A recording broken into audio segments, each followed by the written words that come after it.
Class. তো last দিন আমরা একটা ডিফারেন্সিয়াল ভেক্টর অপারেটর করেছিলাম, এটাকে আমরা বলবো ডিফারেন্সিয়াল ভেক্টর অপারেটর। এটাকে আমরা ডিফাইন করেছিলাম by the term del. This is equal to I del x plus j del y plus k del z. এটা হলো কি একটা ডিফারেন্সিয়াল ভেক্টর অপারেটর। এটাকে ওই দিন দেখছিলাম, এটা যখন একটা স্কেলারের উপর কাজ করে তাহলে আমরা এইভাবে লিখি del phi। এটাকে আমরা কথায় বলি এভাবে গ্রেডিয়েন্ট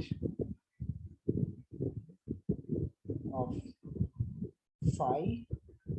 এমনও হতে পারে ফাই বা সাই বা কাই, যে কোনো কিছু হতে পারে। তবে মনে রাখতে হবে যে ফাই এটা একটা স্কেলার কোয়ান্টিটি, তার মানে এটাতে কোনো আইজেকে নাই, এটাতে কোনো দিক নাই। এখন এটাকে ওই দিন আমরা ডিফাইন করেছিলাম del phi can be written as I del x of phi যোগ j del y of phi plus k del z of phi. Phi টা কি আসলে? Phi is a scalar which is a function of x, y and z. x, y and z. আচ্ছা, তোমাদের যদি কোনো বুঝতে অসুবিধা হয় সাথে সাথে প্রশ্ন করো আমাকে, ঠিক আছে? এটা হলো স্যার খাতাটা একটু খাতাটা এই যে এখন কি দেখতে পাচ্ছ না? স্যার একটু পুরোটাই দেখা যাচ্ছে। আসলে পুরোটা লিখতে গেলে লেখাগুলি ছোট হয়ে যাবে, যার জন্য আমি তোমরা যদি যখনই দেখতে না পাবা তখনই আমাকে একটু বলবো, আমি তখন খাতাটা ঠিক মতো ঠিক জায়গায় বসাবো, ঠিক আছে? আর আমি সবসময় দিকে তাকিয়ে থাকবো যেন ঠিক মতো আমি বসতে পারি। আর রেকর্ডিং তো থাকবেই, রেকর্ডিংটা তুমি দেখলেই তখন আবার তুমি খাতায় তুলে দিতে পারবে। আচ্ছা, যাই হোক, তোমাদের সমস্যা হলে সাথে সাথে আমাকে ইনফর্ম করবা, ঠিক আছে? আচ্ছা, তো এটা হলো গ্রেডিয়েন্ট অফ ফাই, যেটা এইভাবে প্রকাশ করে। আমরা লাস্ট দিন আমরা একটা ফাই এর মান দিয়েছিলাম, দিয়ে বলছিলাম যে find the value of phi at 1 0 minus 1 point when phi equal to যে কোনো একটা ইয়া দাও 3x square y cube z, ধরো একটা ফাংশন এরকম ভাবে আছে, এইটার মানের উপর তাহলে del phi বের করতে হবে। এখানে del phi হবে of del phi কোন পয়েন্টে 1 0 মাইনাস 1 পয়েন্টে বের করো, এরকম একটা অঙ্ক আমরা গতদিন করেছিলাম, ঠিক আছে? এটাকে একটু রিক্যাপ করলাম। এখন আমার গ্রেডিয়েন্ট নিয়ে পড়া শেষ। এখন আমার একটু জানতে হবে যে এইটাকে ডেলটা কি এই ডিফারেন্সিয়াল ভেক্টর অপারেটরটাকে অন্য কোনো ভাবে ব্যবহার করা যায় কিনা। এটা যখন একটা ভেক্টর কোয়ান্টিটির উপর কাজ করে, সাপোজ ডেল ডট এ, এখন তো আমি বলতে পারি দিস ভেক্টর কোয়ান্টিটি, তাই না? এটা ভেক্টরের উপর এখন কাজ করছে কিসের মাধ্যমে? ডট প্রোডাক্টের মাধ্যমে। তাহলে আমি এটাকে এইভাবে লিখতে পারি I del x plus j del y plus k del z dot I ax plus j ay plus k az। ঠিক আছে, এইভাবে আমি লিখলাম। লেখার পরে এখন আমি কি করব? ডট প্রোডাক্টে আমি জানি i dot i equal to 1, i dot j equal to 0। তার মানে এটার সাথে যখন এটা গুণ হবে, এটার সাথে যখন এটা গুণ হবে তখন আমি পাবো 1। কিন্তু i এর সাথে এটার সাথে যখন এটা গুণ হবে, এখানে আছে কি i dot j, i dot j equal to 0। কাজেই এখানে মাত্র শুধু তিনটা টার্ম থাকবে। i dot i equal to যেহেতু 1, তাহলে আমি লিখব del ax by del x plus del ay by del y plus del az by del z that's all, ঠিক আছে। তার মানে এই টার্মটা শুধুমাত্র এখানে 9টা টার্ম আসার কথা ছিল, কারণ এখানে 3টা টার্ম, এখানে 3টা টার্ম, এগুলো গুণ করলে 9টা টার্ম আসার কথা ছিল। কিন্তু এখানে ভিতর যেহেতু I dot J, I dot K বা K dot I, K dot J, টার্মগুলি 0 হয়ে যায়, শুধুমাত্র 3টা টার্ম সার্ভাইভ করবে। তারপর প্রোডাক্টটা কি? প্রোডাক্টটা কিন্তু একটা স্কেলার, তাই না? কারণ এখানে কোনো আই জে কে নাই। চলো আমরা একটা ছোট অঙ্ক করে এই দেখি যে এইরকম কিভাবে করা যাচ্ছে। ঠিক আছে, লেট আস সি। আমরা একটা বই শেয়ার করে বই থেকে আমরা অঙ্ক দেখি। স্যার লাস্ট পেজটা একটু শিওর শিওর, আবার আমি এখানে নিয়ে আসি। ধরো আমি তো এখন শেয়ারটা বন্ধ, স্টপ শেয়ার করে দিই, কারণ না এটা দেখতে পাবো না। ঠিক আছে, দেখো দেখো আমি আবার লিখছি del dot a equal to I del del x যোগ del del y plus k del del z dot I ax plus j ay plus k a z। এখন আমি জি এগুলোকে গুণ করে দিব। গুণ করে দিলে I dot I equal to হবে 1, তার মানে del del x of x, del del of y of ay R del del z of az, এই 3টা টার্ম শুধু থাকবে, আর বাকি সবগুলি টার্ম 0 হয়ে যাবে। ঠিক আছে, ইজ ইট ক্লিয়ার? জি স্যার জি আচ্ছা, এখন তাহলে আমরা শেয়ার স্ক্রিন করে একটা অঙ্ক দেখি। এটার উপর একটা অঙ্ক যদি আমরা দেখি তাহলে আমরা এটা ক্লিয়ার হয়ে যাবে।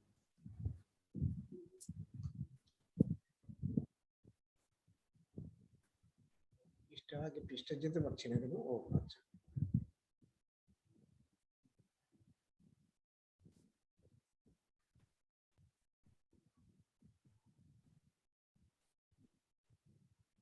পেজ নাম্বার দিলে তো 66। আহা, কোথায় যাচ্ছে? 67।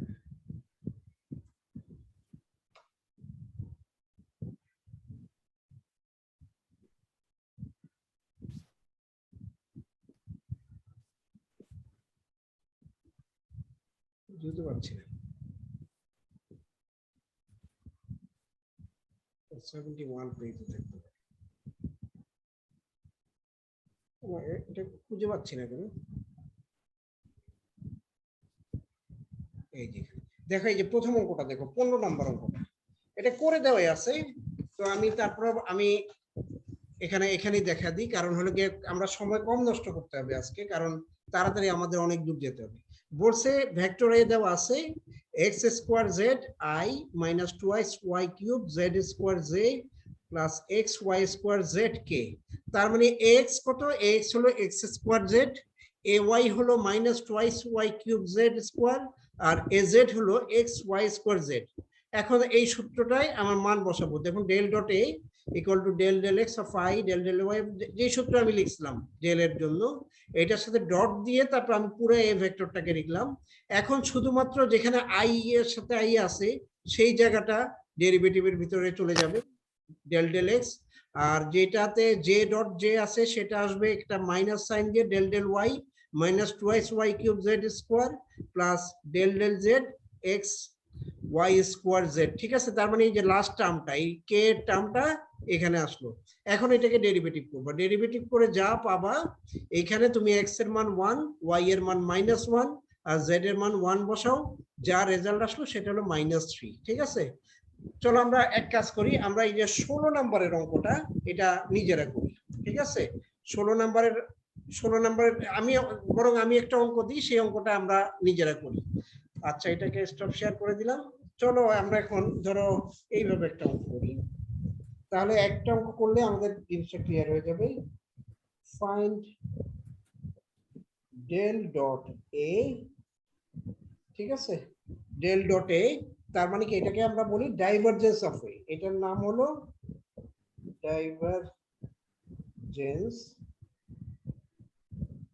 অফ এ। আগেরটাকে আমরা বলছিলাম গ্রেডিয়েন্ট অফ ফাই, এখন আমরা এটাকে বললাম ডাইভারজেন্স অফ এ। যখন ডট প্রোডাক্ট থাকবে তখন এই নামে আমরা ডাকি।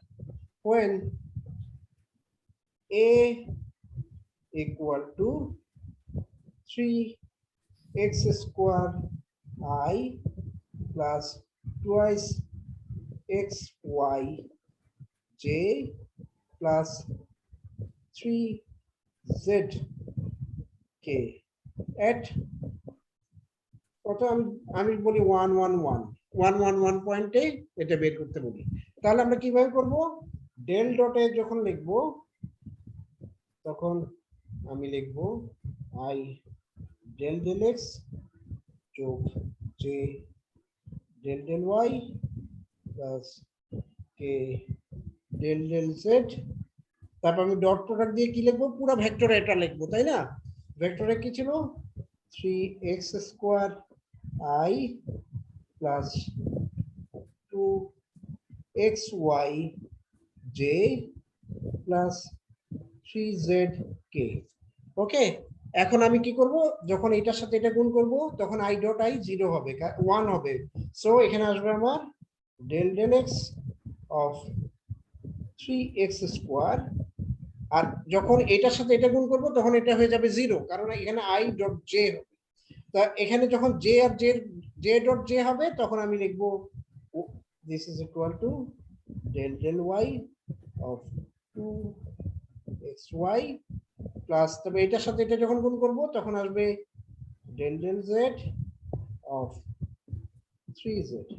এখন আমি এটাগুলি ডেরিভেটিভ বের করি, এখানে আসবে 6x প্লাস 2x প্লাস 3।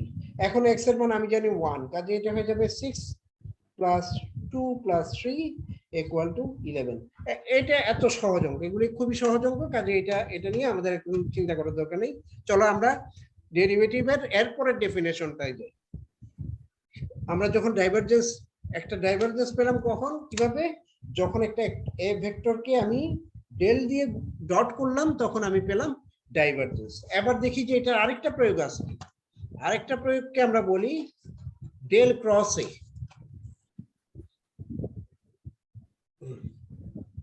এটাকে বলা হয় কার্ল অফ এ। এখানে এর জায়গায় অন্য যে কোনো কিছু হতে পারতো, বি ভেক্টর হতে পারতো, সি ভেক্টর হতে পারতো। আমি এক্সাম্পল দিয়ে দেখাচ্ছি। এটাকে আমরা প্রকাশ করি কিভাবে, ডেল ক্রস। সো এ যেহেতু একটা ভেক্টর, কাজে আমি এটাতে আসলে লিখতে পারি এইভাবে, আই ডেল এক্স যোগ j del del y plus a del del z dot, dot না sorry, cross i a x যোগ j a y plus k a z. আমি পুরো ভেক্টরটাকে লিখলাম। এখন এটাকে আসলে ক্রস প্রোডাক্ট যখন আমরা লিখি তখন কিন্তু এইভাবে আমরা করতে পারি না, আমাদের করতে কি ডিটারমিনেন্টের মতো করে করতে হবে, i j k del del x del del y del del z, আর নিচে এখানে চলে আসবে কি a x a y a Z.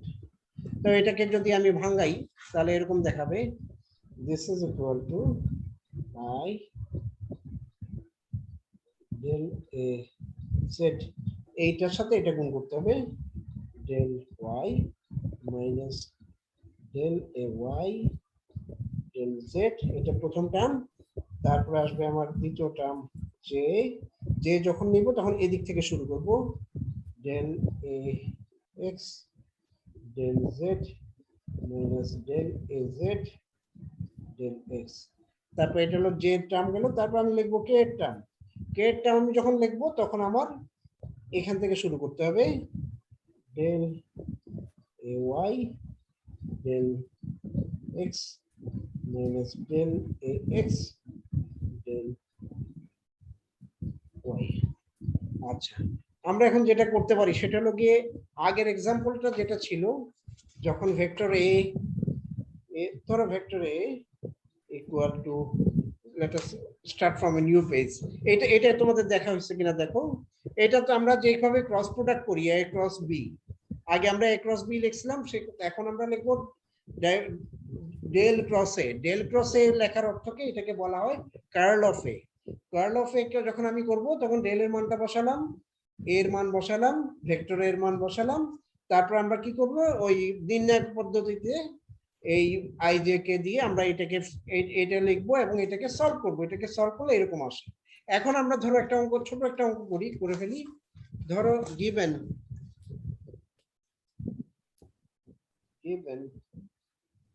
vector a equal to 3x square yz I plus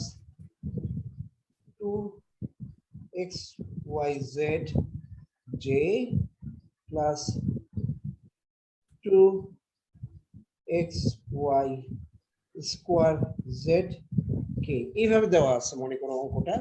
তাহলে আমার এখন বলতেছে যে ফাইন্ড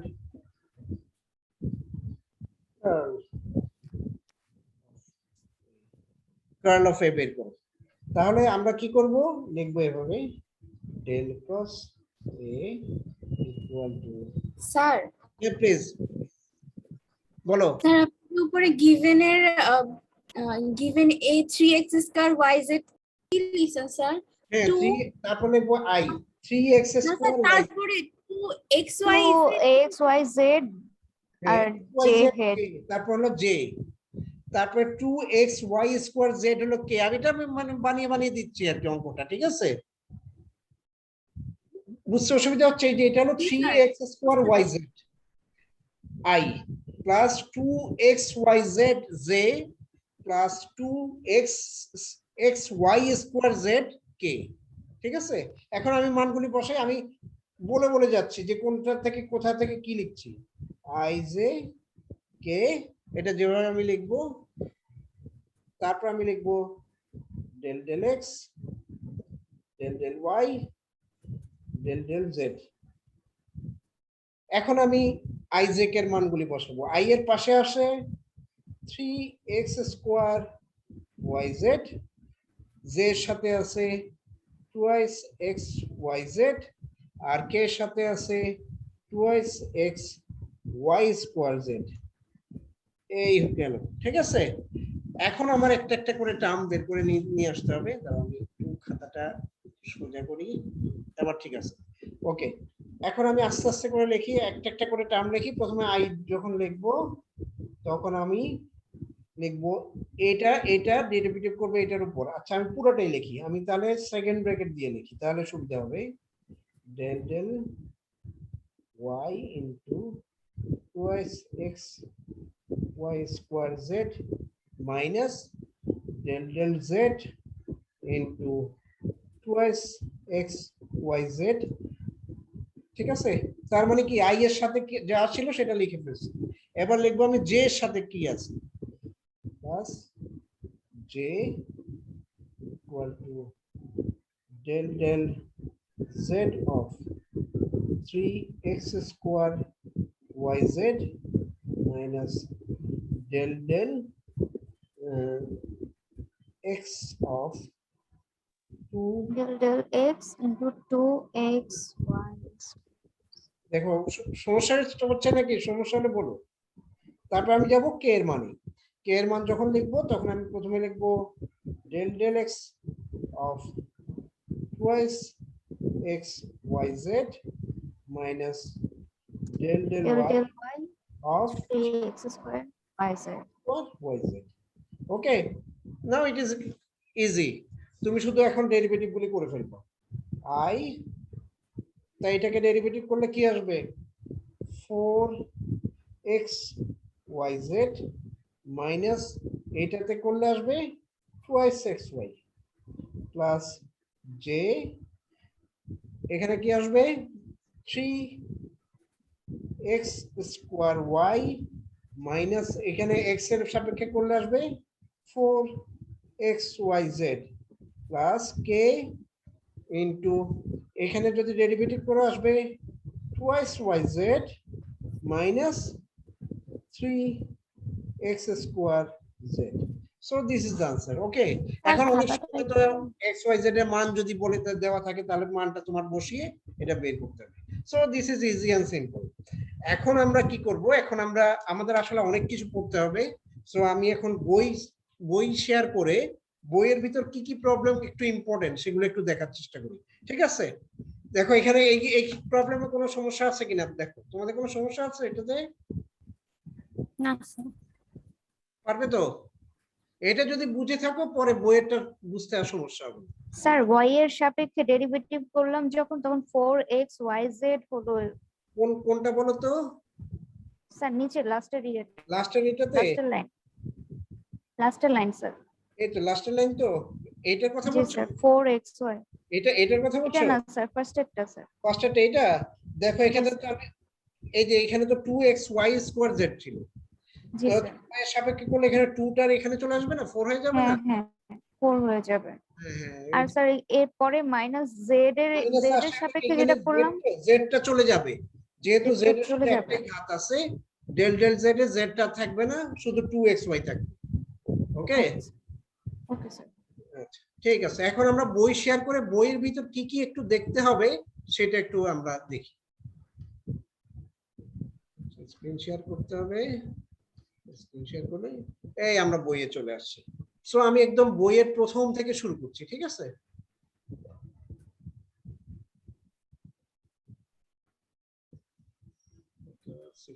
পেজে মনে হয় শুরু। স্যার এটা চ্যাপ্টার কত? চ্যাপ্টার শুরুতে যাচ্ছি আমি, ঠিক আছে? শুরুতে আমি চলে যাব, তখনই দেখতে পাবো। এই যে এই হলো গিয়ে চ্যাপ্টারটা, ঠিক আছে? চ্যাপ্টার 4। তো এখানে প্রথমে differential of vector operator del এর সংজ্ঞাটা দিছি, এটা তো আমরা অলরেডি শিখে গেছি। তারপর গ্রেডিয়েন্ট কাকে বলে, যখন ফাই এর উপর কাজ করে তখন এটা হয়ে যায় গ্রেডিয়েন্ট। তারপরে ডাইভারজেন্স কাকে বলে, যখন কোনো একটা ভেক্টরের সাথে ডট প্রোডাক্ট থাকে ডেল এর, তখন তাকে আমরা বলি গ্রেডিয়েন্ট, সেটাও আমরা দেখা হয়েছে। এখানে গ্রেডিয়েন্ট অফ ভিও হতে পারে, এও হতে পারে, যে কোনো একটা ভেক্টরের ভেক্টর হবে আর কি, ঠিক আছে? তারপর আমরা যে গেছি কার্লের আমরা একটা ডেফিনিশনটা শিখছি, এবং এটা কিভাবে বের করে এটা আমরা দেখে নিচ্ছি। এই যে দেখো, এই যে এইভাবে আমরা বের করলাম। এখন কিছু ফর্মুলা মনে হয় আছে, এই ফর্মুলাগুলি সবগুলি আমার কাজে লাগে না। এখানে যদি কোনোটা কাজে লাগে, এগুলি সহজ সব ফর্মুলা, শুধুমাত্র দুইটা ফর্মুলা খুব বেশি এখানে কাজে লাগে, সেটা হলো 10 আর 11। এই দুইটা ফর্মুলার প্রমাণটা আমি তোমাদেরকে একটু দেখাতে চাই। এটা কিন্তু বইয়ে করে দেওয়া আছে, ঠিক আছে? বইয়ে করে দেওয়া আছে, আমি সরাসরি সেই প্রমাণে চলে যাচ্ছি।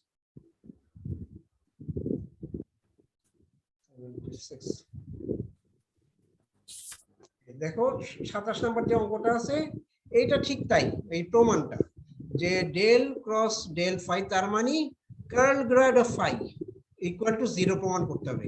এটা করতে গেলে প্রথমে তোমার ডেল ফাই কত, মানে গ্রেড ফাই কত, সেটা প্রথমে বের করতে হবে। দেখো এখানে কি লিখছে, প্রথমে তুমি গ্রেড ফাই কিন্তু এই যে ব্র্যাকেটের ভিতর দেওয়া আছে, del phi by del x i plus del phi by del y j plus del phi del z কে, এইটার সাথে ডেল এর একটা ক্রস প্রোডাক্ট, ঠিক আমি যেভাবে কার্লের সময় করলাম সেভাবে বসালাম। বসানোর পরে এখানে সবগুলি মান যখন আমি বসাবো, যেমন ধরো এই লাইনটাই দেখো, এই যে এতটুকু আমি যেটা হাইলাইট করলাম, এইটাকে আমি করলে হয়ে যাবে del square phi by del y del z, ঠিক আছে? এটা তোমরা আগে শিখে আসছো। এইভাবে সবগুলি করার পর দেখবে যে এগুলি সব যোগ বিয়োগ হয়ে 0 হয়ে যায়, এটা কিন্তু আর কোনো টার্ম থাকে না। কাজে আমি কি প্রমাণ করতে পারলাম, আমরা প্রমাণ করতে পারলাম যে কোনো একটা কার্ল গ্রেড ফাই, যে কোনো একটা স্কেলার কোয়ান্টিটি যদি আমি প্রথমে গ্রেড নিই তারপরে কার্ল নিই, তাহলে তার মান 0 আসবেই, ঠিক আছে? এটা আমরা প্রমাণ করলাম। আরেকটা আছে হলো, এটা কি গ্রেড কার্ল এ, ঠিক আছে?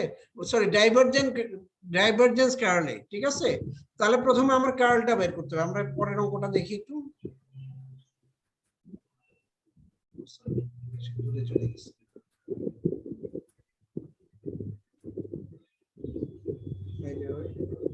চলে যাচ্ছে এই যে প্রথমে, এটা খুব বারবার সরে যাচ্ছে। এই যে এই অংশটা আগে দেখে নিই। প্রথমে আমার কার্লে সেটা আমার করতে হবে, প্রথমে ডেল ডট কার্লের অংশটা আমি লিখে ফেললাম। এটা লিখে আমি কি করলাম, একটা ব্র্যাকেটের ভিতর ওই ভেঙে ফেলছি। ভেঙে ফেলার পরে তখন এখানে যেহেতু ডাইভারজেন্স আছে, তার মানে শুধু আই এর টার্মগুলি গুণ হবে।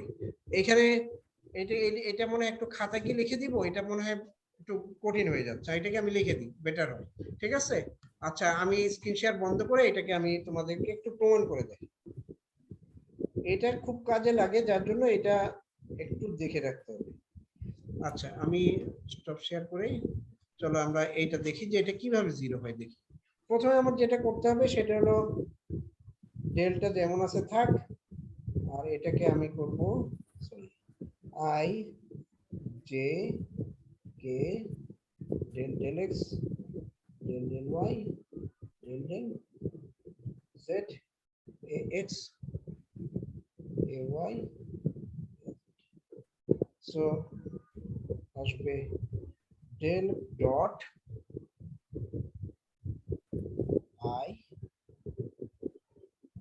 del del y z minus del a y del z plus j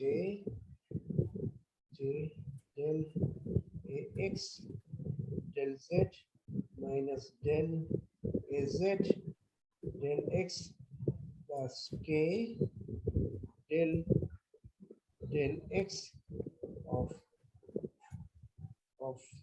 a y minus del y of ax। এখন এই ডেলটাকে স্যার এই পেজের আগে কিছু লিখেছেন, আমার নেট ডিস্টার্ব করছিল তো আমি দেখতে পাইনি। এই পেজে কিছু লিখে আগে কতটুকু লিখেছেন এটা একটু আগে দেখবেন। আমি এটাকে ভাঙাইছিলাম, ওই যে একটা অঙ্ক করছিলাম। ও আচ্ছা স্যার, ঠিক আছে, হ্যাঁ এটা লিখছি। তারপর আমি ইয়াতে চলে গেছিলাম, একটা স্ক্রিন শেয়ার করছি, ঠিক আছে? জি অথবা স্যার। এটাতে সমস্যা নাই, তুমি তো ইউটিউবে এটা দিয়ে দিব, তো তুমি তখন দেখে নিতে পারবা, ঠিক আছে? কোনো সমস্যা নেই। ইউটিউবের আমি আজকে লিংক পাঠিয়ে দিছি, এটা আমি আজকে আপলোড করে দিতে পারবো। আচ্ছা, এনিওয়ে, এখন আমি ডেলটাকে আমি মনে করো এইভাবে লিখি, i del del x. Sir j এর পাশে কি del A z by del z del A x A by x. Del z, ওখানে ওয়াই থাকবে না। যখন জে লিখবো তখন দেখবা যে ওখানে কোনো ওয়াই নাই, যখন আই লিখবা ওখানে কোনো এক্স নাই, যখন কে লিখবা ওখানে কোনো জেড নেই, এভাবে লিখতে হবে, ঠিক আছে? এখন ধরো এটার সাথে ডট প্রোডাক্ট নিব কিসের, জায়গাটা হচ্ছে না আসলে, খুব কম জায়গা। আই খুব ছোট করে লিখি, J Y plus k del del Z. এটার তো আমার ডেল এর মান, তাই না? এটার সাথে আমি ডট প্রোডাক্ট নিব এই গোটা জিনিসটা, ঠিক আছে? খুব ছোট জায়গায় লিখছি তো তাই একটু বাঁকা টাকা হয়ে গেছে। এখানে যে ডেলটা আছে আমি ডেলটাকে রিপ্লেস করলাম এটা দিয়ে, তাই না? আমি তো জানি এটাই তার মান। এখন এটার সাথে এটা গুণ হবে, তার মানে হবে যে হলো del del x of del A z del y minus del A y del z. এটা হলো প্রথম টার্ম। দ্বিতীয় টার্মটা হবে কি, এটার সাথে এটার গুণ, তাই না? কারণ এখানে জে আছে, এখানে জে আছে, তাহলে হবে del del y of del A x del z minus del A z del x. তারপরে লাস্ট টার্মটা কি হবে, এটার সাথে এই লাস্টে এই অংশটার গুণ, তার মানে হয়ে যাবে del del z into del del x a y minus del del y a x. Okay, এখন আমি 6টা টার্ম পেয়ে গেছি। এই 6টা টার্মকে আমরা দেখবো যে আমার গুণ করলে, এখন আমি গুণ করে দিব।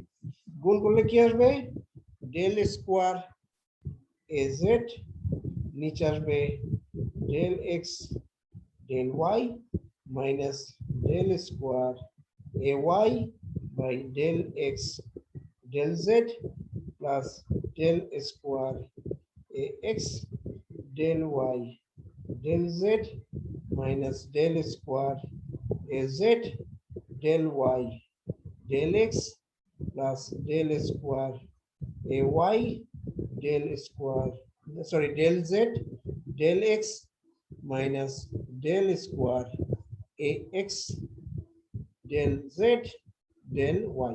এখন ডেল জেড ডেল ওয়াই আর ডেল ওয়াই ডেল জেড একই জিনিস, তার মানে এই টার্মটা কাটা যাবে কার সাথে, ডেল জেড ডেল ওয়াই কোথায় আছে খুঁজে পাচ্ছি না।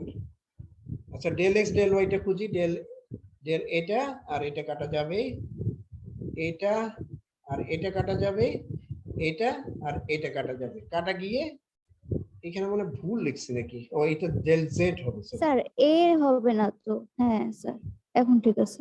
হ্যাঁ, এখানে জেড হবে এটা। ঠিক আছে, এ এটা লিখে ফেলছি। কাটা গিয়ে তাহলে আমার যেটা হবে যেটা দিস ইজ বিকাম 0। এই দুইটা রেজাল্ট আমার খুবই কাজে লাগবে, কাজে আমরা এই দুইটা রেজাল্টকে মনে রাখার চেষ্টা করব। এগুলো তোমার মুখস্থ রাখার দরকার নেই, তোমার শুধুমাত্র মনে রাখতে হবে যে এই জিনিসটা 0। আচ্ছা আমরা এখন আবার আসি। স্যার খাতাটা ও আচ্ছা, খাতাটা একটু ডান দিকে, খাতাটা দেখবা? বাম দিকে। ঠিক আছে, দাঁড়াও দাঁড়াও আমি, জি স্যার। আচ্ছা আমি খাতাটা স্ক্রিন শেয়ার করছিলাম, ওটা এটা হাতে করলেই তুমি ভালো করবে আমার খাতা লেখ দেখার থেকে, ঠিক আছে? আমি আচ্ছা এইরকম করে দিই, বাঁকা করে দিই, তাহলে মানে পুরোটা আসবে। দেখো ঠিক আছে, এইটা জেড, এটা লেখা না সহজ। স্যার, যে এরিটা একটু দেখতাম স্যার, যে কর্নারে যে লিখলেন না, যেটার সাথে গুণ করলেন। ও আচ্ছা, এই জায়গাটা দেখতে চাচ্ছ তো? হ্যাঁ হ্যাঁ, এটা দেখো এইটা। এখানে ডেল ছিল তাই না, এইখানে ডেল জি ছিল স্যার। না, এই ডেলটাকে আমি এখন এরকম ভাবে লিখছি, জাস্ট আর কিছু না। আর ডেল ক্রস এ, এটা তো এটা বুঝতে পারছো তাই না, এটা হলো ডেল ক্রস এ। তার আগে একটা ডেল ছিল না, সেই ডেলটাকে আমি ভেঙে ফেলছি। ভেঙে ফেলার পরে আমি ডট গুণ করলাম, ডট গুণ করলে তো আমরা I dot I equal to 1, ঠিক আছে? কাজে এইটার সাথে এটার সাথে এটা গুণ করব, এটার সাথে এটা গুণ করব, এটার সাথে এটা গুণ করব, এই জাস্ট এত। আর অঙ্কটা কিন্তু বইয়ে তো করেই দেওয়া আছে, তুমি পাবা এটা 76 পেজে, সেখানে 27 নম্বর প্রবলেমটা, সেখান থেকেও আবার দেখে নিতে পারবা, ঠিক আছে?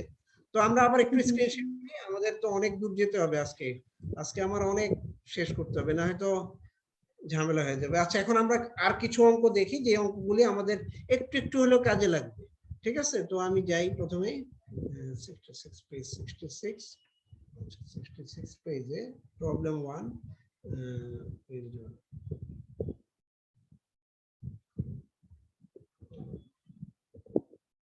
কোথায় গেল? 66 তো যাইনি। আচ্ছা দেখো এই অঙ্কটা আমরা সহজেই গতদিন মনে হয় এরকম একটা অঙ্ক করছি, সো এটা জাস্ট আমি তোমাদেরকে দেখালাম যে এটা একটু আমাদের জিনিসটা প্রয়োজন হতে পারে, যে একটু কিভাবে করে একটু শিখলাম যে গ্রেডিয়েন্ট অফ ফাই কিভাবে বের করে যদি ফাই দেওয়া থাকে। তারপরে আমরা যাই প্রবলেম 3 তে। প্রবলেম 3টা দেখো, এই অঙ্কটা একটু দরকার হয়, একটু দরকার হয় কেন? দেখো আর এর মানটা এখন কিন্তু এখানে কিছু একটা দেওয়া আছে, যে তোমার আমরা স্পেশালি বিটা দেখি, ঠিক আছে? বি ফাই এর ইকুয়াল টু যদি 1 ওভার আর লেখা থাকে, এটার অর্থ কি এটা একটু আমাদের বুঝতে হবে। আর দেখো আর ভেক্টর যখন আমি লিখবো, আর ইকুয়াল টু হলো xi yj আর zk, ঠিক আছে? i j k হলো ইউনিট ভেক্টর। এটার মান যখন বের করব তখন কি হবে, x y z এগুলোকে সবগুলি হোল স্কয়ার করে রুট ওভার করতে হবে, ঠিক আছে? এখন আমি আমি এ অংশটা আমাদের দরকার নেই, আমাদের দরকার বেশি হলো বি অংশটা, কারণ বি অংশটার অঙ্ক হয়তো থাকতে পারে, এ অংশটা আমাদের দরকার হবে। তো বি অংশটা যদি আমি দেখি, দেখো এখানে দেওয়া আছে ফাই এর মান 1 ওভার আর, দেখো যে B phi equal to 1 over r, আমি কিন্তু মার্ক করে দিচ্ছি, ঠিক আছে? এই অংশটা আমি দেখতে চাচ্ছি। এখন দেখো 1 ওভার আর মানে কি, আর ইকুয়াল টু যদি root over x square plus y square plus z square হয়, 1 ওভার আর ইকুয়াল টু হলো 1 over root over x square plus y square plus z square, ঠিক আছে? এইটাকে আমি এইভাবে লিখতে পারি, মাইনাস হাফ দিয়েও লিখতে পারি, ঠিক আছে? তাই না? এটা তো আমরা সূচকে পড়ছি আগে। এখন আমি যদি ডেলটাকে আমি ব্যবহার করি, তাহলে কি আসবে, i del del x, phi এর জায়গায় জায়গাটা গুলি বসায় দিবা, তাই না? গ্রেডিয়েন্ট অফ ফাই যেভাবে লিখি, যখন এটাকে তুমি ডেরিভেটিভ করবে এক্স এর সাপেক্ষে, তখন কি আসবে, এই পাওয়ারটা নিচে চলে আসবে, মাইনাস হাফটা নিচে চলে আসবে, x square plus y square plus z square লিখে তার পাওয়ার 1 কমিয়ে দিতে হবে, তার মানে হাফের থেকেও মাইনাস হাফের থেকে 1 কমে যাবে, -3/2 হবে। আর ভিতরে যে এক্স স্কয়ার আছে সেটাকে একবার ডেরিভেটিভ করতে হবে, সেটা করলে হবে 2x। ঠিক একইভাবে এখানে কি আসবে, 2y, আর ঠিক সেম জিনিস, আর এখানে আসবে 2z, সেম জিনিস। এখন তুমি কমন নাও, এখন এই যে 2 আর হাফ এটা কাটা যাবে, 2 আর হাফ কাটা যাবে, 2 আর হাফ কাটা যাবে, তার মানে এখানে যদি আমি কমন নিই x square plus y square plus z square by 3/2, উপরে থাকবে xi minus yj minus zk। একটা মাইনাস যদি আমি কমন নিই, উপরের টার্মটাকে আমি বলতে পারি ভেক্টর আর, এই যে দেখো ভেক্টর আর, ঠিক একদম ভেক্টর আর যেমন আছে সেভাবে আছে। আর নিচের অংশটা হয়ে যাবে হলো, এটা যদি এটাকে যদি আমি বলি আর, তাহলে এটা হয়ে যাবে আর কিউব, যেহেতু এখানে পাওয়ার 3 আছে, ঠিক আছে? এই জিনিসটা হয়তো আমাদের একটু কোনো কোনো ক্ষেত্রে একটু দরকার হতে পারে, যখন আমরা ইলেকট্রোডাইনামিক্স পড়া শুরু করব, ঠিক আছে? তো এই একটা অঙ্ক আমাদের একটু প্রয়োজন। তারপরে আমরা যাই হলো আরেকটা অঙ্ক লাগবে, সেটা হলো আমি আরো দু একটা অঙ্ক আমি করছি, মার্ক করছি, সেগুলো একটু দেখে নিই। এটা হলো এই পৃষ্ঠা, দেখো এই পৃষ্ঠার অঙ্ক করে দেওয়ার দরকার নেই, কারণ আমি এটা এইরকম একটা অঙ্ক করছি। এর মান দেওয়া আছে x square z I plus 2y cube z square j plus xy square z কে, এই দেওয়া আছে। বলছি যে তুমি ডাইভারজেন্স অফ এই পয়েন্টে বের করো। এটা জাস্ট কি করবা, তুমি ওই যে ডাইভারজেন্স অফ এর ফর্মুলায় ফেলবা, ফেলে ডেরিভেটিভ করবা, করে তার মান বসায় দিবা, বাস দ্যাটস অল। আর এটাতে কোনো ঝামেলা নেই। এটা আমরা এটা তো আমরা মনে হয় আগেই দেখছি। তারপরে আমরা 16 নম্বর অঙ্কটা দেখি। এখানে বলছে যে find del dot del phi, তার মানে একবার ডাইভারজেন্স আছে একবার গ্রেড আছে। এই অঙ্কটা করতে একটু ঝামেলা আছে। ঝামেলাটা কি, প্রথমে তোমার দ্বিতীয় অংশটা করে নিতে হবে, ডেল ফাই এই অংশটা আগে করে নিতে হবে। এই যে এতে দেখো এটা করে দেওয়া হয়েছে, করা হয়েছে, এখানে করলো, এটার মানটা বের করলো, তারপরে তুমি বের করবা ডেল ডট ডেল ফাই কত হয়, ঠিক আছে? সেটা তো তুমি গ্রেডিয়েন্টের নিয়ম জানো, সেই নিয়ম অনুসারে এই মানটা বসায় দিবা, বসা দেওয়ার পর একটা রেজাল্ট চলে আসবে। দ্যাটস এনাফ, এতটুকুর পরে আর দরকার নেই। তারপরে এই পরের অংশটা আমার আর দরকার নেই, আমার শুধুমাত্র এতটুকু অংশ, এই এখান থেকে শুরু করে এতটুকু অংশের অঙ্কটা দরকার, ঠিক আছে? এটা করলাম আমরা। স্যার গ্রেডিয়েন্ট বলতে কি ডট গুণকে বোঝাচ্ছে? এই যে এইটাতে এই জায়গাটায় আমি যেখানে মার্ক করছি এটা, জি স্যার। এখানে ডট গুণন, অবশ্যই ডট থাকার অর্থ হলো কি এটা গ্রেডিয়েন্ট অথবা ডট গুণন, ঠিক আছে? ডট গুণন তো তুমি জানো। আচ্ছা sir. Just that's G all. Sir. আচ্ছা, তারপরে আমরা যাই 17 নম্বর একটা অঙ্ক আছে, সেটা একটু দেখি। 17 নম্বর কি অঙ্ক দেওয়া হয়েছে, সরি,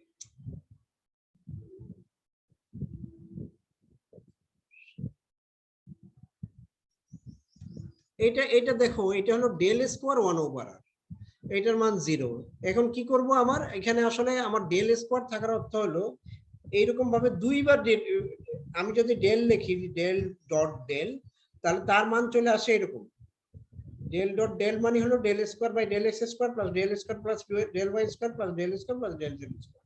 এখন তারপরে যে রাশিটা আছে, এই রাশিটাকে তাহলে দুইবার করে ডেরিভেটিভ করতে হবে। দেখো, প্রথমে এই লাইনে একবার ডেরিভেটিভ করছে, এখানে একবার ডেরিভেটিভ করছে, তারপর আবার ডেরিভেটিভ করছে, ডেরিভেটিভ করার পরে এই রেজাল্টটা আসছে।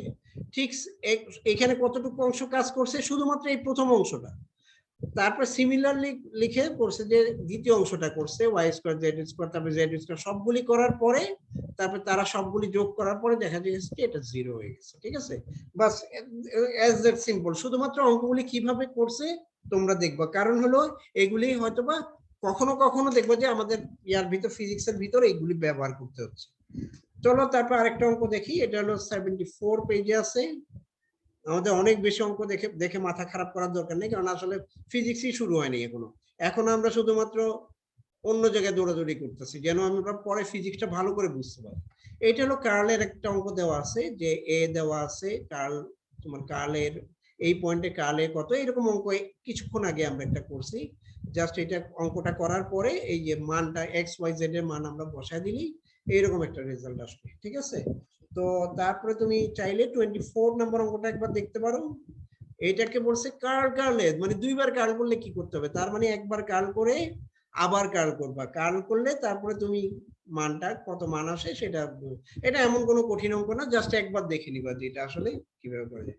সো আমরা আমাদের মূল একটা কাজ শেষ হয়ে গেছে, সেটা হলো কি আমরা ডাইভারজেন্স, কার্ল, ভেক্টর অপারেটর এইগুলি আমরা শিখে গেছি। এবার আমাদের অনেক জিওমেট্রি শিখতে হবে, ঠিক আছে? তাহলে আমি এটা শিওর, যেগুলি আমি তোমাদেরকে বললাম এগুলি তোমরা একটু এগুলি উপর দিয়ে যাবা, যে এগুলি কি জিনিস একটু শেখার জন্য। তারপরে আমাদের এখন আরেকটা জিনিস শিখতে হবে। এখন আমি আরেকটা স্ক্রিন শেয়ার করব, আরেকটা আমার ফাইল আমি তৈরি করছি আজকে, এই ফাইলটা দেখো। এটা হলো আসলে আমাদের আজকে প্ল্যান ছিল যে আমরা আজকে কি কি পড়বো, সেটা একটু তোমাদেরকে একটু দেখিয়ে যাই। প্রথমে আমরা গ্রেডিয়েন্ট, ডাইভারজেন্স, কার্ল এই তিনটা সম্পর্কে জানছি। তারপর আমাদের, প্লিজ বলো। স্যার ইউটিউবে ভিডিওতে আপনার লেখাগুলো অনেক ছোট লাগে। আচ্ছা, এখন তো আসলে ভিডিও কি করা যায় আমি তো বুঝতে পারছি না, ঠিক আছে?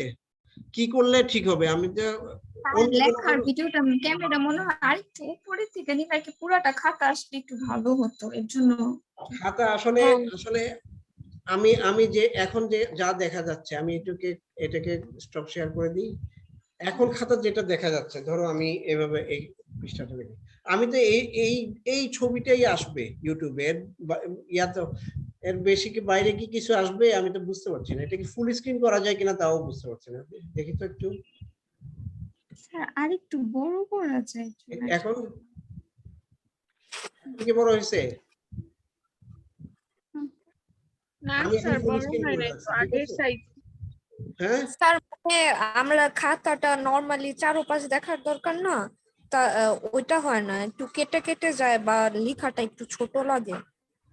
আচ্ছা ঠিক আছে। আমরা আসলে এখন পর্যন্ত যা পড়তেছি সবগুলো কিন্তু বইয়ের ভিতরে আছে, এবং এটা এটা হলো কি এমন একটা জিনিস যেটা আমাদের শিখতে হবে পরবর্তী পর্যায়ে কাজে লাগানোর জন্য, ঠিক আছে? আমাদের মূল পড়াটা কিন্তু শুরু হবে আশা করি আগামী কাল, ঠিক আছে? তো আজকে পর্যন্ত তো তোমরা একটু কষ্ট করে ইয়া করো। তোমাদের যদি কোনো সমস্যা থাকে সেগুলো দরকার হলে আমরা আরেকদিন একদিন করে ডিসকাস করবো। স্যার ক্যামেরাটা একটু দূরে নিলে পুরো ক্যামেরা খাতাটা আরেকটু আসলে দূরে তখন নিলে যেটা হবে সেটা হলো, আমি দূরে নিচ্ছি, দাঁড়াও আমি দূরে নিয়ে দেখো। জি স্যার। বেশি দূরে নিলে কি হবে? লেখা লেখা ও কিছু পড়ে গেল। স্যার লেখা দেখা যাবে স্যার মনে হয়।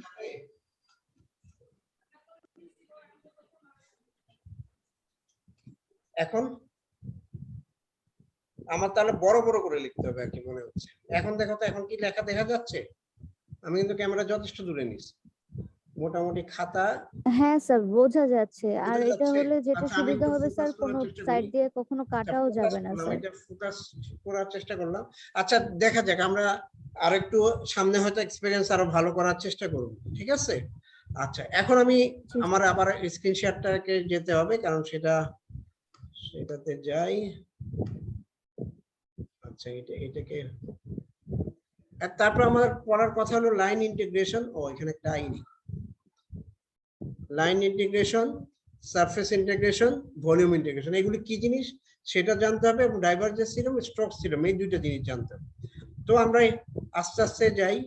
গ্রেডিয়েন্ট টেডিয়েন্টের প্রবলেম আমাদের দরকার। লাইন ইন্টিগ্রেশন মনে করো, ধরো একটা লাইন আছে, ঠিক আছে? এই লাইনের লেন্থ মনে করো এখান থেকে এতটুকু পর্যন্ত এল। তাহলে যদি আমি ইন্টিগ্রেশন চিহ্নটা এরকম দিই, ডিএল, ডিএল কাকে বলে?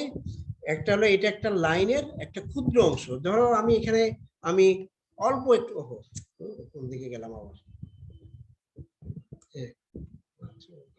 ধরো এই যে লাইনটা আছে,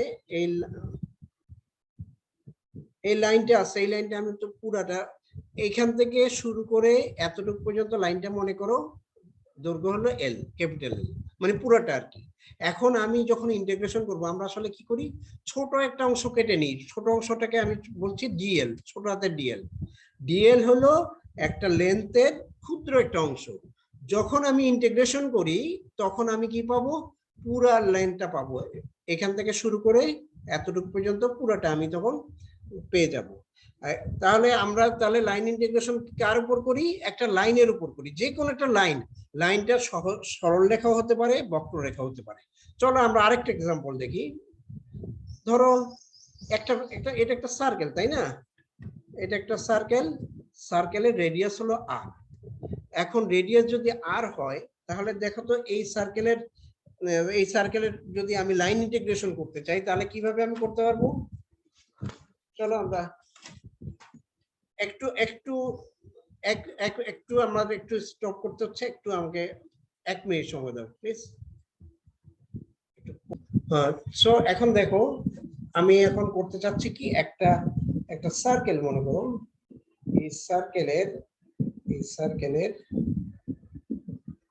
সার্কেলের ধরো রেডিয়াস আর, এটার সার্কেলের যে পরিধি আছে, সার্কামফারেন্সের উপর আমি লাইন ইন্টিগ্রেশন করতে চাই। তাহলে আমি ধরো একটা ক্ষুদ্র অংশ কেটে নিলাম। Suppose this is my DL. এটা এত ক্ষুদ্র হবে যেন আমি এটাকে মনে হবে স্ট্রেট লাইন, এত ক্ষুদ্র হতে হবে, ঠিক আছে? কারণ আমি যতই বাঁকা রেখা আঁকি না কেন, আমি এত ক্ষুদ্র আমি একটা অংশ ভাগ করে নিতে পারি, যেই ক্ষুদ্র অংশটা একটা স্ট্রেট লাইন মনে হবে। তো এখন আমি যদি এটার উপর ইন্টিগ্রেশন করি এই, তাহলে আমি লিখবো ডিএল। বলো উত্তর কত হবে? তোমাদের আইডিয়া কি এটা ডিএল এর কত হবে? আমি এই লাইন ইন্টিগ্রেশন করতে চাচ্ছি, এখান থেকে শুরু করে ঘুরে এতটুকু পর্যন্ত এই লাইনটা কত বড় সেই লাইনটা আমি মাপতে চাচ্ছি। তাহলে আমি এইটা উত্তর আনসার কত হবে তোমাদের কোন ধারণা আছে?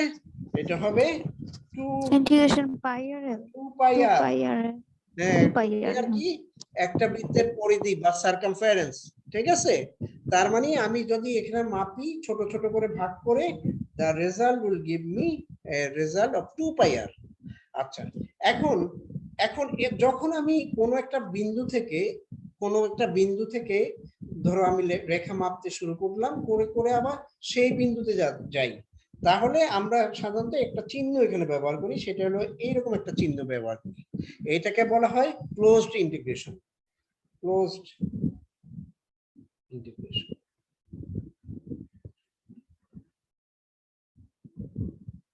ঠিক আছে, এটা হলো ক্লোজড ইন্টিগ্রেশন। এখন আমি তাহলে সহজে পারলাম কি যে এখন এই রেখাটাকে ধরো, এই জিনিসটাকে আমি এখন আর ক্লোজ রাখলাম না, আমি করলাম কি এই রেখাটাকে ধরো, এটা একটা রশি ছিল, দড়ি ছিল, দড়িটা এরকম একটা সার্কেলের মতো ছিল, আমি এখন খুলে ফেলছি, দড়িটা খুলে এরকম করে দিলাম, এখন মানে আর সেটা আর ইয়া নাই। এখন আমি কি করলাম, ছোট ছোট অংশে ভাগ করলাম ডিএল, এখন আমি ইন্টিগ্রেট করলাম, এখন আমার রেজাল্ট কি দিবে ব্যাপারটা বুঝো। আমি এইটা একটা দড়ি ছিল, যে দড়িটাকে একদম সার্কেলের মতো করে রাখছিলাম, ঠিক আছে, এটা রশি বা দড়ি বা সুতা। এখন আমি কি করলাম, ওইটাকে খুলে ফেলছি, খুলে এরকম করে রেখে দিচ্ছি।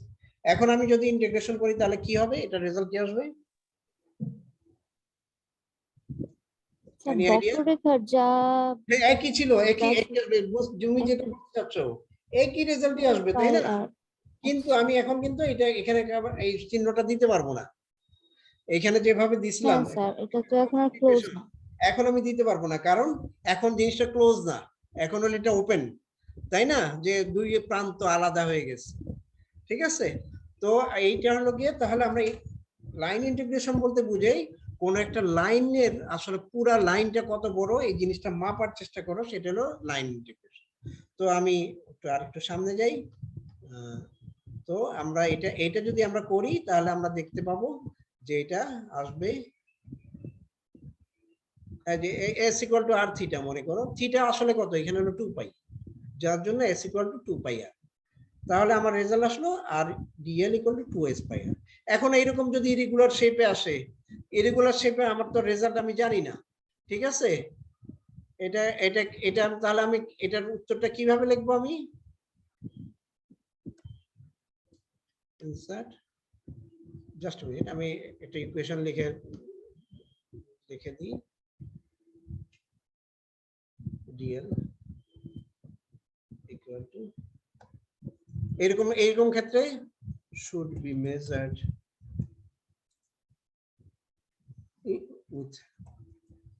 with the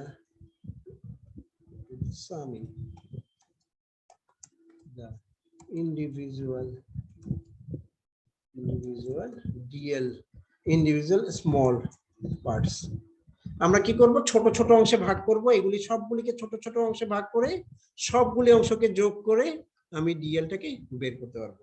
so this is what I want to tell about the line integration. তারপর আমরা যাই পরবর্তী অংশে, এটাকে বলা হয় সারফেস ইন্টিগ্রেশন। আচ্ছা, সারফেস ইন্টিগ্রেশন, ধরো এটা সার্কেলের শুধু যে লাইন থাকে তা না, লাইনের মাঝখানে ভিতরে কি থাকে, ভিতরে থাকে হলো একটা এরিয়া, তাই না, এরিয়া। তার মানে এটাকে আমি কি দিয়ে প্রকাশ করব, একটা সারফেস ইন্টিগ্রেশন আমি যখন করব তখন ইন্টিগ্রেশন অফ ডিএস এইভাবে আমরা লিখি, যেখানে আমরা লেখা আছে।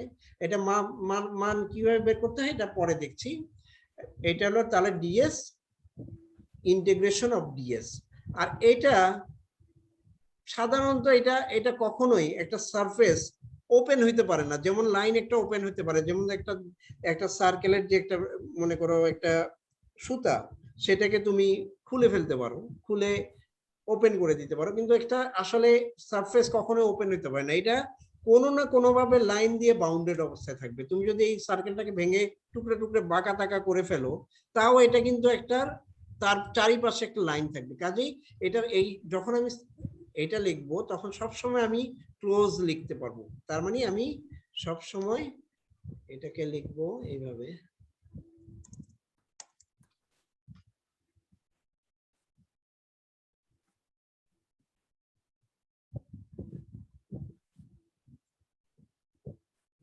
এইভাবে আমি লিখতে পারবো। এখন প্রথম প্রশ্ন, যে আমি যদি একটা সার্কেলের ডিএস বের করি, এটা হলো নিয়ে আসি, ডিএস ইকুয়াল টু কত হবে? এটা হবে হলো পাই আর পাই আর স্কয়ার। স্কয়ার। এটা এখানে লেখাই আছে, সো এটা সমস্যা নাই। সো এটাকে আমি লিখবো this is my pi and r square. তার মানে এইটা একটা সার্কেলের ক্ষেত্রে এটা পাই আর স্কয়ার। একটা এখন বলো, সরি, আচ্ছা এইটা কি, আগেরটার সাথে এটা পার্থক্য কি? এটাকে বলা হয় স্ফিয়ার। স্ফিয়ার মানে গোলক, গোলক। আগেরটা ছিল বৃত্ত, এটা হলো গোলক। এখন বলো এইটার ক্ষেত্রে what is the value of this thing? 2 পাই আর। না না, স্যার এটা তো ঘনক পুরো এটা ইয়া ঘনক বলে না, ঘনক ঘনত্বটা সহ কার কোনা হলে ঘনক? না এটা গোলক।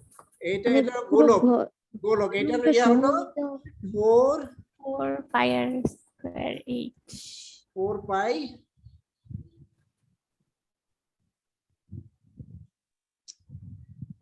কে দাও, এটা বন্ধ গেল কেন?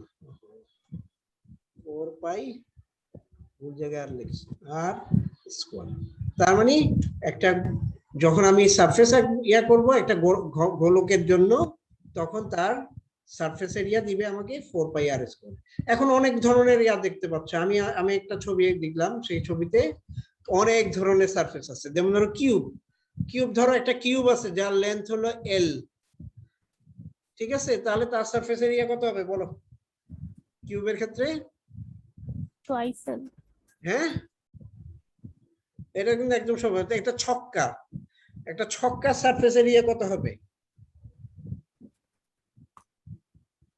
এল স্কয়ার 6L cube. 6, হ্যাঁ কে জানি বলছো 6, তারপরে L cube. কিউব কেন হবে? কিউব তো ঘনক, ভলিউম। তোমার এখানে 6টা পৃষ্ঠ আছে, তাই না? এক একটা পৃষ্ঠের সারফেস এরিয়া হবে a স্কয়ার, Square. তার মানে 6টা হবে 6A a স্কয়ার। এখন ধরো এই যে প্রিজমটা দেখতে পাচ্ছ, এই প্রিজমের ক্ষেত্রে মনে করো তাহলে এখানে কয়টা আছে? এখানেও আছে 6টা। 6টা ভিতর দুইটা বিপরীত দিকে দুইটা সমান, ঠিক আছে? তার মানে এইখানে তোমার বের করতে হবে কিভাবে? এই যে এখানে যে সারফেস গুলি তুমি দেখতে পাচ্ছ, প্রতিটা সারফেসের আলাদা আলাদা করে বের করে নিতে হবে। তারপর আমরা যাই ট্রায়াঙ্গুলার প্রিজমের ক্ষেত্রে কি হবে? দেখো এখানে স্কোয়ারও আছে, না স্কোয়ার না, রেক্টেঙ্গুলার শেপও আছে, ট্রায়াঙ্গেলও আছে, ঠিক আছে? আবার হয়তো স্কোয়ারও থাকতে পারে। এখন আমার কি করতে হবে? প্রত্যেকটা সারফেসের আলাদা আলাদা ভাবে সারফেস এরিয়া বের করে সবগুলিকে যোগ করে দিতে পারে। এই সিলিন্ডারের ক্ষেত্রে কি? সিলিন্ডারের যদি লেন্থ এল হয় আর রেডিয়াস যদি আর হয়, এটা কি হয়? এটার সারফেস 4 এরিয়া, পাই আর এল সারফেস এরিয়া এটা হবে দুই রকম। একটা সারফেস এরিয়া হলো যে তার বাঁকানো অংশ, বৃত্তাকার অংশ, তাই না? আরেকটা সারফেস হলো তার টপ, আরেকটা হলো তার বটম। তার মানে সবগুলি মিলে একটা সিলিন্ডারের সারফেস তুমি পাবা। একটা স্ফিয়ারের জন্য তো আমরা এখনই পড়লাম, কোণের সারফেস এরিয়া বের করার একটা সূত্র আছে, সেই সূত্র দিয়ে তুমি কোণের জন্য বের করতে পারো। পিরামিড শেপের জন্য তুমি বের করতে পারো। এখানে কি আছে পিরামিডে? এখানে আছে 4টা ট্রায়াঙ্গেল, একটা রেক্টেঙ্গুলার শেপ বা স্কোয়ার। স্কোয়ার হতে পারে, রেক্টেঙ্গুলার হতে পারে।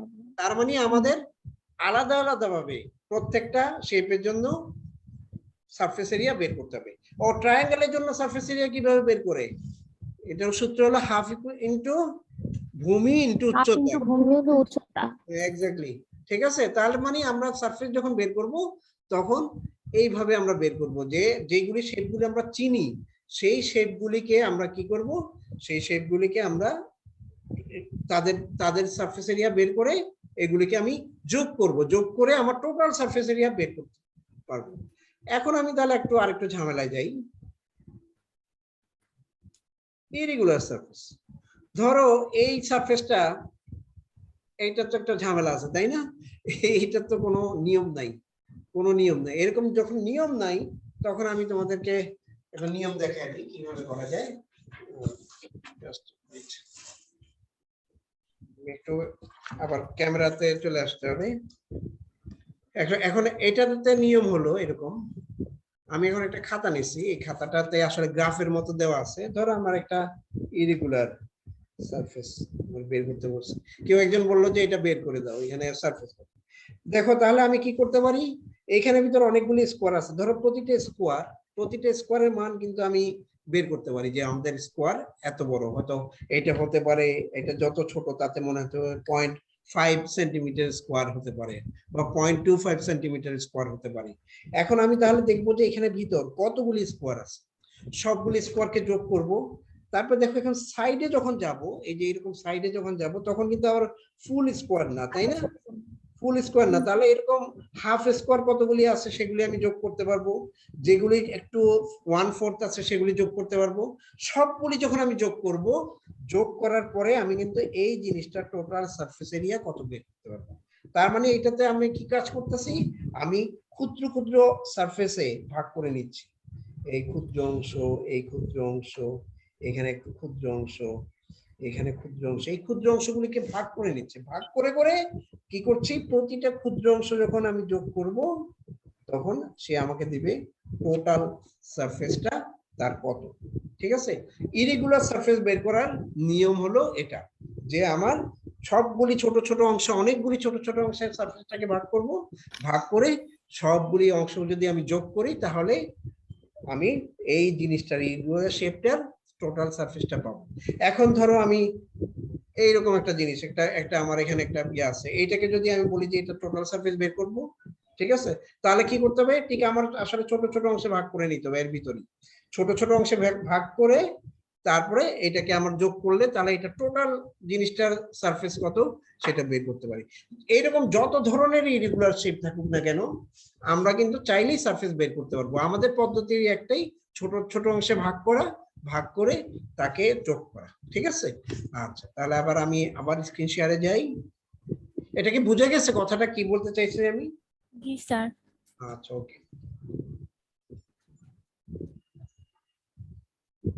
হ্যাঁ এইটাতে দেখো এখানে আসলে ছোট হয় যে 1 2 3 4 5 6 7 8 লিখছে, আর এইখানে আসলে এই জায়গাগুলি যোগ করতে হবে, যে কত 2 3টা মিলে কি হয়, সেটা মিলে কি একটা হয় কিনা সেগুলো যোগ করলে মোটামুটি একটা রাফ বা গেস করতে পারবা যে এটা কি পরিমাণ সারফেস আসলে এখানে আছে। তো আমি এখন যাই পরের অংশে, তো ইরেগুলার সারফেস ভলিউম ইন্টিগ্রেশন। ঠিক একইভাবে আমি কি করতে পারি, ভলিউম বের করতে পারি। ভলিউম কি, আয়তন। এখন দেখো আমি এখানে অনেকগুলি শেপ দেওয়া আছে, তো এই যে দেখো এটা একটা পিরামিড না তাঁবুর মতো একটা শেপ, সেটার দেওয়া আছে বেজ হলো বি, উচ্চতা এইচ, লেন্থ এল, এটার ভলিউম কত, ভি ইকুয়াল টু ভিএইচএল বাই 2। তার মানে আমার যদি এই উপরে যে ইকুয়েশনটা তুমি দেখলা, এই ইকুয়েশনটা যদি এইটার ক্ষেত্রে লিখি তাহলে this should be equal to VHL divided by 2। এটা হলো প্রথম ছবিটার জন্য। দ্বিতীয় ছবিটা কি, এটা একটা সিলিন্ডারের ক্ষেত্রে ডিভি ইকুয়াল টু হবে ইন্টিগ্রেশন অফ, এগুলো আসলে ক্লোজ দেওয়া যায়, dv equal to pi r square h, তার মানে পাই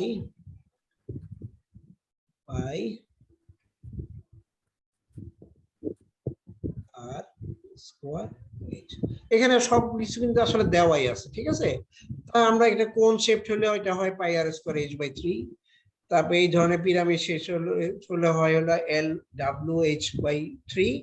একটা যদি এটা একটা রেক্টেঙ্গুলার শেপের জিনিস হয় তাহলে ভি ইকুয়াল টু হয় এল ডাব্লিউ এইচ, একটা বৃত্ত, একটা যদি গোলক হয় তাহলে হয় 4/3 পাই আর কিউব। তার মানে এগুলি ভলিউম আমরা সহজে বের করে নিতে পারি এইভাবে। তারপরে কিন্তু যদি ইরেগুলার শেপ হয়, এটা আরেক সমস্যা। ইরেগুলার শেপ একটা হলো আর্কিমিডিসের সূত্র দিয়ে বের করা যায়। যেমন ধরো এই যে এরকম একটা পানির ভিতর দেওয়া আছে, পানি তরল পদার্থ রাখা আছে, তুমি এখানে এটাকে করলে ডুবে দিলা, ডুবা দেওয়ার ফলে তরল পদার্থ এই কি পরিমাণ বাড়লো সেটা বের করো। তবে এটা যেহেতু একটা সিলিন্ডার শেপ, সিলিন্ডারের ভলিউম যদি বের করে নিতে পারো তাহলে এই যে রেগুলার ভলিউম আছে সেটা তুমি বের করে নিতে পারবা, ঠিক আছে। এটা আর কিন্তু আর্কিমিডিসের সূত্র তো আমার কাছে সবসময় আর্কিমিডিসের সূত্র দিয়ে কাজ হবে না। আমরা ম্যাথমেটিক্যালি কি এটা বুঝি। ম্যাথমেটিক্যালি এটা হলো ঠিক আগে যেভাবে সারফেস আমরা করছিলাম, যে ছোট ছোট সারফেসে ভাগ করে নিছি, তারপরে সবগুলিকে আমি যোগ করে নিছি। ঠিক এই ক্ষেত্রে ইরেগুলার সারফেস যদি হয় তাহলে তোমার এই ডিবি এটা করতে হবে কি,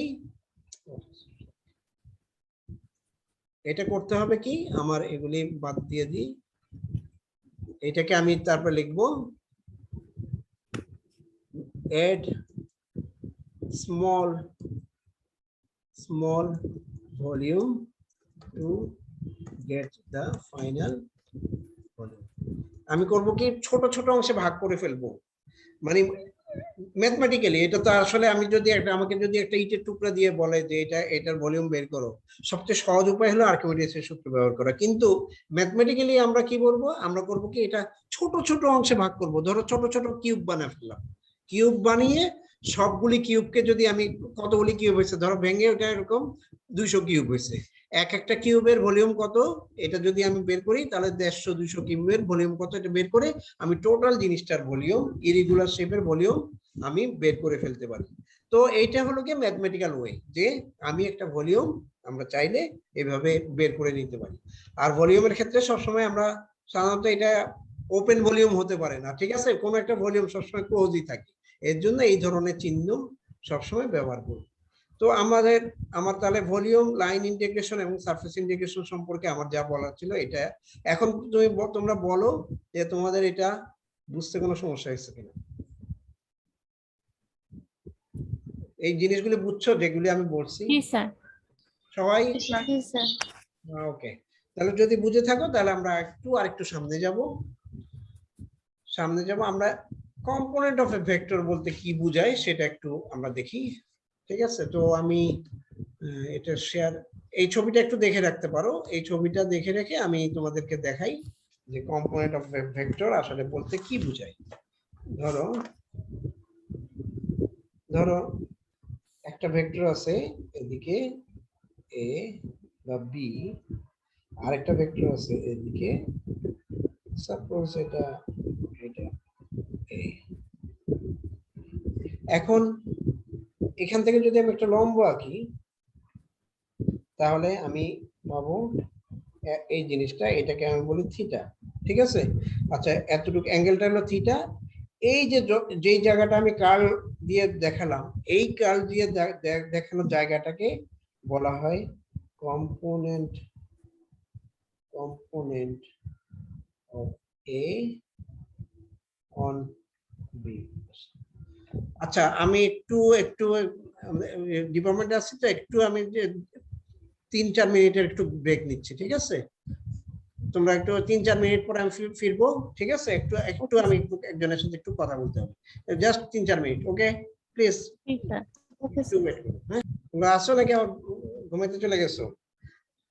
আসো সবাই? জি স্যার। জি স্যার। আচ্ছা, তার মানে এই জায়গাটাকে বলা হয় component of A on B. আবার যদি আমি বের করতে চাইতাম, ঠিক একই ছবিটা আবার আমি আরেকবার আঁকি।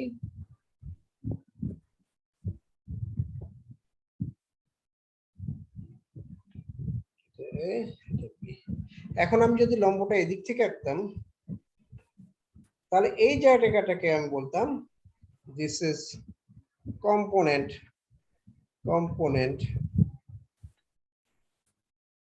Of B on A. তার মানে বি ভেক্টর এ ভেক্টরের, বি ভেক্টরের উপর এ ভেক্টরের কম্পোনেন্ট এবং এ ভেক্টরের উপর বি ভেক্টরের কম্পোনেন্ট, এইভাবে জাস্ট দুইটাকে আমরা করতে পারি, আলাদা করতে পারি।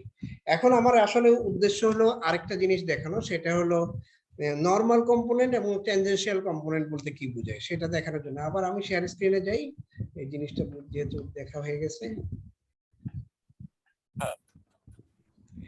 তো আমি একটু সামনে যাচ্ছি। ধরো টু ডাইমেনশনাল যদি আমি একটা কেস দেখি, কোনো ছবি আছে কিনা দেখিনি। এইটা হলো একটা ভেক্টর, যেটা টু আগের উপরের লেখাটা একটু নিচে নামিয়ে নিয়ে আসতে হবে।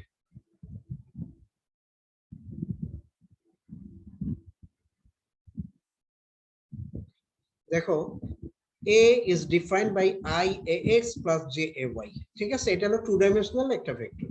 তার মানে এটাকে আমি বলি এতটুকু, এখান থেকে এতটুকুকে বলি আমি x, এখান থেকে এতটুকুকে আমি বলি ay।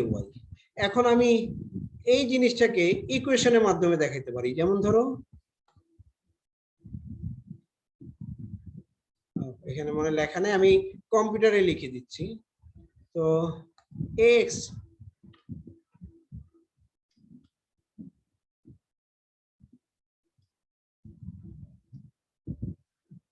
আমি কিভাবে পাই? x কে আমি পাই, x এটা তো একটা ভেক্টর, কাজে এটাকে আমি ক্যাপিটাল করে দিই পুরোটাকে, x ডট ডট i, এটাকে যদি সরি ভুল লিখলাম, ভেক্টর a লিখতে হবে শুধু, vector a dot i equal to হবে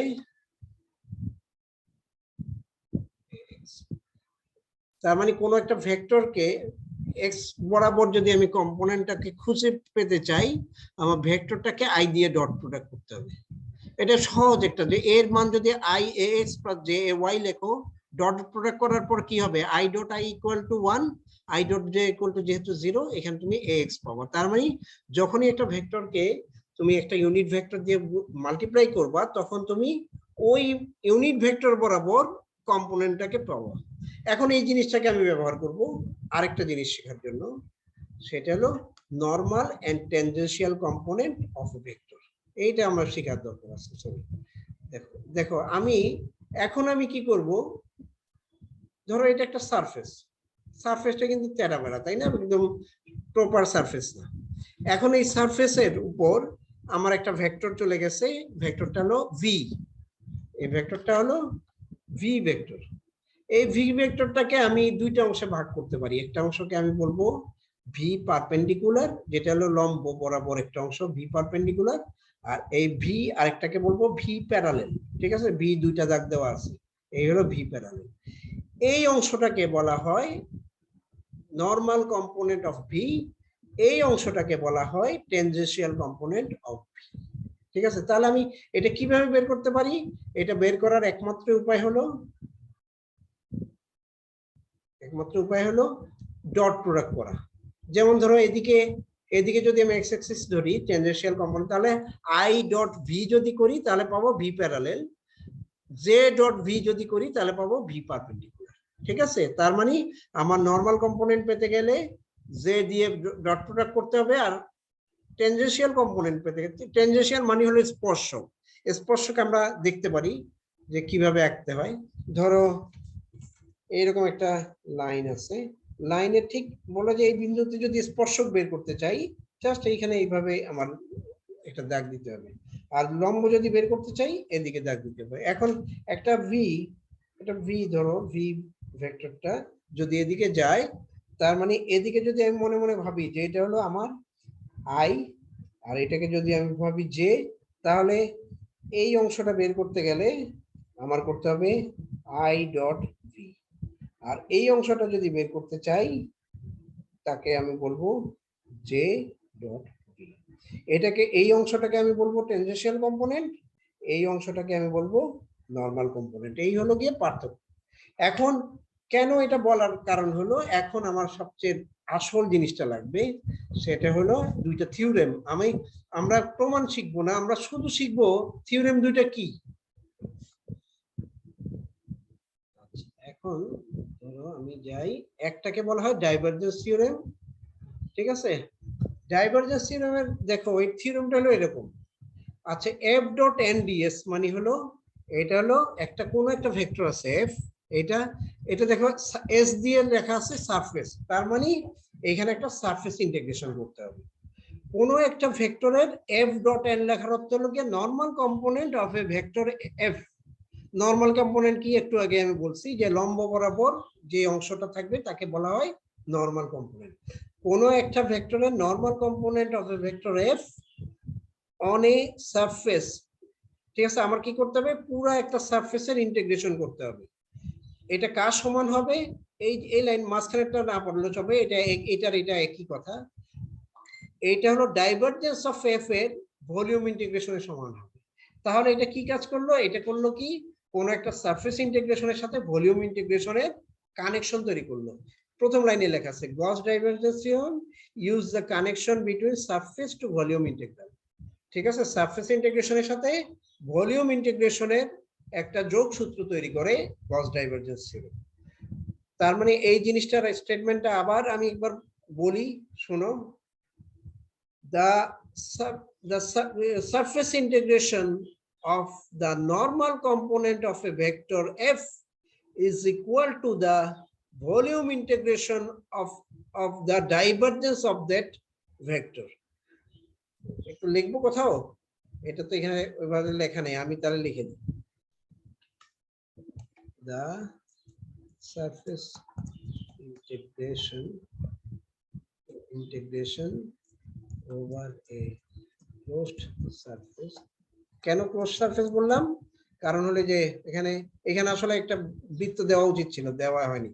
close surface of the normal component of a vector is equal to the volume integration of the divergence of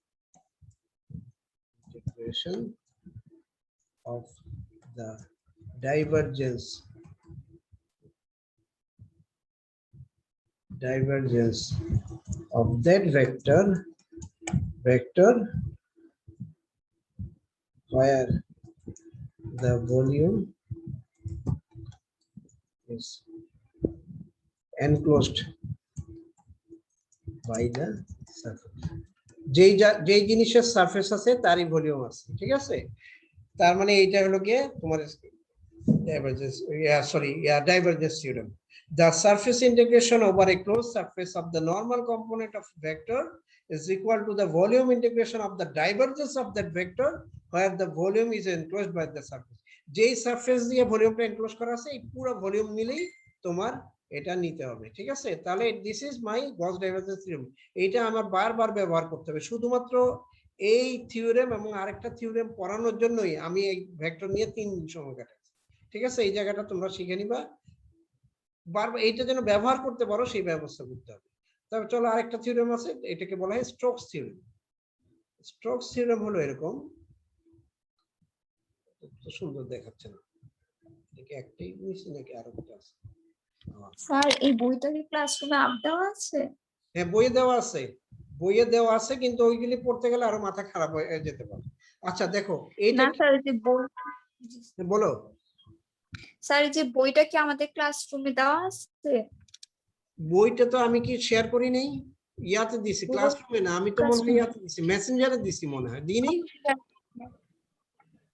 দেওয়ার তো কথা দিয়েছি, আমি তো দেওয়ার কথা, তোমরা জাস্ট একবার ডাউনলোড করে ফেলবো বাস, তাহলে পরে আর সমস্যা নেই।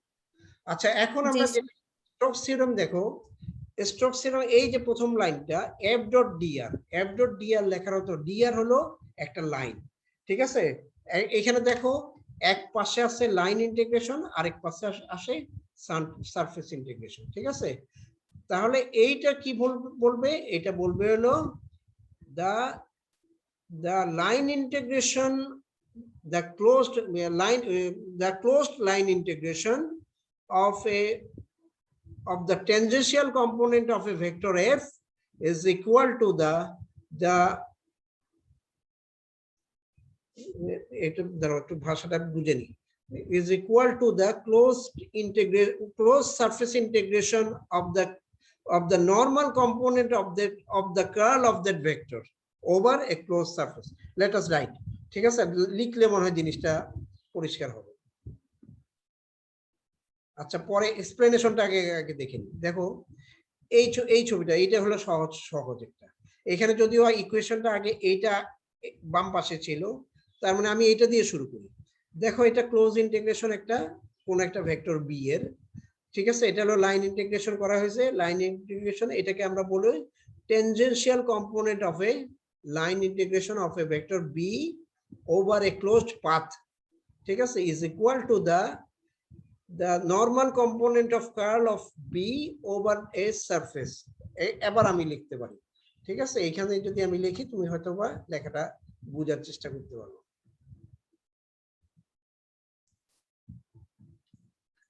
The line integration of the tangential component of a vector B, এই ভেক্টরটা নিয়ে লিখছি, ঠিক আছে। আচ্ছা, এটাকে নিচে নামাই নিয়ে আসি, একই লাইনে থাকলে ভালো হয়।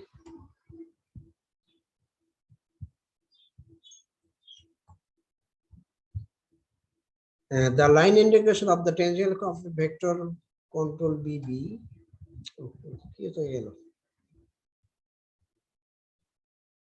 control B বোল্ড করে দিছি কেননা এটা একটা ভেক্টর। ক্লোজড পাথ মানে কি, ওই যে দেখো এখানে গোল করে দেওয়া হয়েছে, তাই না, তার মানে হলো এটা একটা closed path is equal to the normal component. কেন এই যে এখানে ডট ডিএস লেখা আছে, normal component of the curl of that vector is equal to the, এখানে একটু একটা জিনিস বাদ পড়ছে, surface integration of the normal component of that, আচ্ছা কোথায় গেলাম, closed path is equal to the surface integration of the normal component of the curl of that vector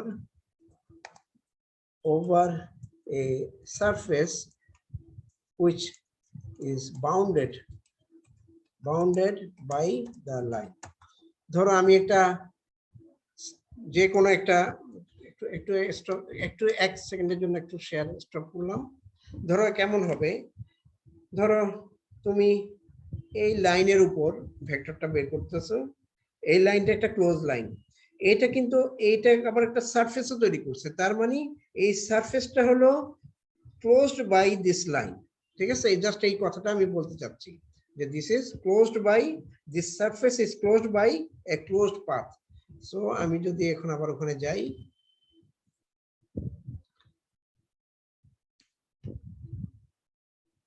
so the line integration of the tangential component of a vector B over a closed path is equal to the surface integration of the normal component of the curl of that vector over a surface integration of the normal component of the curl of that vector over a surface which is bounded by the line. এটা আমার নিজের ভাষায় বলা, কিন্তু এটা হলো সহজ করে লেখা। তুমি অন্য জায়গায় দেখবে যে আরেকটু কঠিন করে হয়তো লেখা থাকতে পারে, কিন্তু আমাদের আসলে জানতে হবে, এটা মুখস্থ করতে হবে না, আমাদের শুধু মুখস্থ করতে হবে কতটুকু জায়গা, আমাদের শুধু মুখস্থ করতে হবে এই জায়গাটা শুধুমাত্র এই যে সারফেস ইন্টিগ্রাল, লাইন ইন্টিগ্রাল, এই রিলেশনটা মুখস্থ করতে হবে, এবং গস থিওরেমে এরকম যে আরেকটা ইকুয়েশন আছে সেই ইকুয়েশনটা মুখস্থ করতে হবে। আসলে এই এতটুকু করার জন্যই আমার এত পরিশ্রম করতে হয়েছে, কারণ এটা যদি তোমাকে আমি ডাইরেক্টলি ডাইভারজেন্স না বলে আমি হঠাৎ করে একটা ইন্টিগ্রেশন, তারপরে তোমাকে ইন্টিগ্রেশনের সাথে পরিচয় করা দিতে হয়েছে, সারফেস ইন্টিগ্রেশন, লাইন ইন্টিগ্রেশন, এগুলি পরিচয় করা দেওয়ার পরেই আমি আসলে স্টোকস থিওরেম বা ডাইভারজেন্স থিওরেম বলতে পারবো। তার আগে পর্যন্ত কিন্তু আমার পক্ষে সম্ভব না যে এটা বলে দেওয়া। So that is all for today. এইটা এতটুকু আমার বলার ছিল। এখন তোমরা কিছু বলার থাকলে বলতে পারো। তোমাদেরকে এই ফাইলটা আমি আজকেই শেয়ার করে দিয়ে দেবো এই ফাইলটা এবং ওই যে ইউটিউবের ফাইলটা। ঠিক আছে, তো আমি এখন স্টপ শেয়ার করলাম। আমি এই ফাইলটাকে সেভ করে রাখি, কারণ এটা অনেক কিছু আমি এখানে বসে লিখছি। তো সেভ করবো।